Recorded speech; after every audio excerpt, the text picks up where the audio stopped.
দুনিয়ার মানচিত্রে কাতারকে হয়তো খুঁজে পাওয়া যায় একটা বিন্দুর মতো, কিন্তু সেই বিন্দু এখন এক রাজনৈতিক, অর্থনৈতিক ও সাংস্কৃতিক কম্পন। আজ আমরা জানব কেন কাতার বিশ্বে এতটা গুরুত্বপূর্ণ। একটা সময় কাতার ছিল মুক্তা শিকারীর দেশ, কিন্তু 1939 সালে সব বদলে গেল। মাটির নিচে আবিষ্কৃত হলো তেল, তারপর গ্যাস। পৃথিবীর সবচেয়ে বড় গ্যাস ক্ষেত্রের মালিক আজ কাতার। নর্থ ডোম এই এক সম্পদ কাতারকে বানিয়েছে বিশ্বের এনার্জি জায়ান্ট। আজ ইউরোপ, এশিয়া, এমনকি চীনও কাতারের গ্যাসে উষ্ণতা খুঁজে পায়। এটাই কাতারের প্রথম বিশ্ব শক্তির চাবিকাঠি। কাতারের শক্তি শুধু মাটির নিচে নেই, পৃথিবীর উচ্চতম বিল্ডিংয়েও আছে। কাতার ইনভেস্টমেন্ট অথরিটি বিশ্বের বড় বড় ব্র্যান্ডের মালিক বা অংশীদার। Barclays bank, London Shard, Paris Saint Germain, PSG, Harrods, লন্ডনের আইকনিক শপিং হাউস। এই স্মার্ট ইনভেস্টমেন্ট কাতারকে বানিয়েছে এক আধুনিক রাজ্য, শুধু ধনী না, কৌশলগত। মধ্যপ্রাচ্য যখন জ্বলছে তখন কাতার মধ্যস্থতা করছে। 2021 সালে তালেবান ও আমেরিকার শান্তি চুক্তি কাতারের দোহায় স্বাক্ষরিত হয়।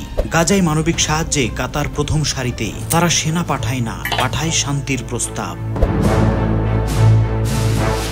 কাতার একটি ছোট্ট দেশ, কিন্তু তার কূটনৈতিক পদক্ষেপ বিশ্বমঞ্চে দাগ কেটে যায়। 1996 সালে কাতার চালু করে আল জাজিরা।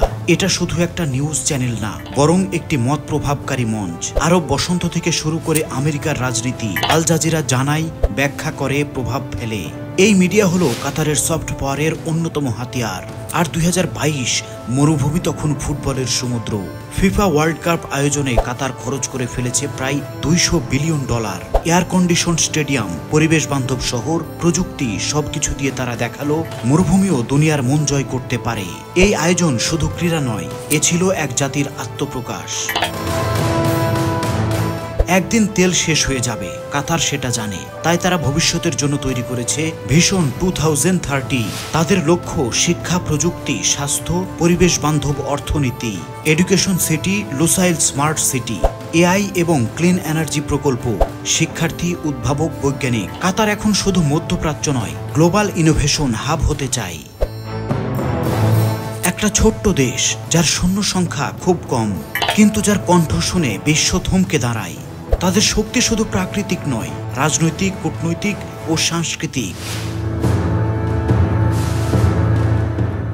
এটাই কাতার, মরুভূমির রাজ্য, শান্তির দূত, ভবিষ্যতের পথিক।